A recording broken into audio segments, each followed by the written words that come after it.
Well, Cliff, Chuck, first of all, appreciate you coming in the night before a Toronto-Philly game. What will you be doing tonight? I'll most likely be buying dinner.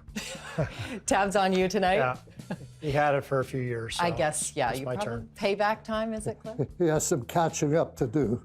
Chuck, what are your earliest memories of being a kid hanging around the rink with your dad? And back in Atlanta, he was a general manager of the Flames starting with the 72-73 season, so I was 5 years old, and he brought me, in those days, to the morning skates on Saturdays normally, and just running around in the medical room, stealing sticks, going on the ice sometimes, just running around, and great memories growing up.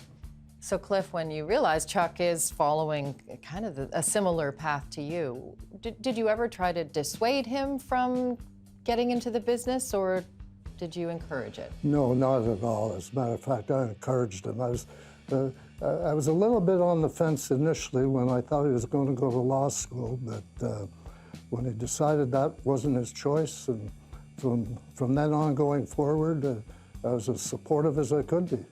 So, Cliff, you became GM and president of the Maple Leafs in 1991. Yes.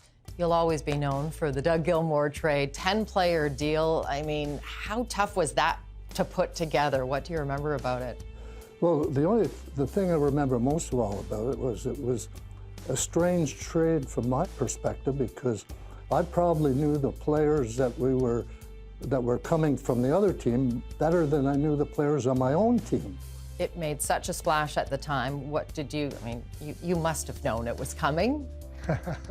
Maybe a little bit. A little bit. But he was always great, you know, letting me know sort of what was going on, and especially growing up, and what would you do, and trying to include you in the conversations. I'm not sure he ever listened to what I had to say, but it was always fun to be included. Cliff, did you listen to what he had to say? Oh, naturally, all the time. But the job of the NHL general manager today that Chuck and all his colleagues have to go through is far more challenging and difficult than it was in my era. And I wouldn't want to be a manager today. I just like to second guess now. That sounds way more fun, being a senior advisor. That's right. Have you guys done business together? Have you ever been involved in a deal with your teams? Well, when he was with Toronto, I was in Pittsburgh. And Assistant GM assistant under Ray GM Shero. Under Ray Shero. And at the trade deadline, we were looking for a veteran defenseman, and Toronto had Hal Gill.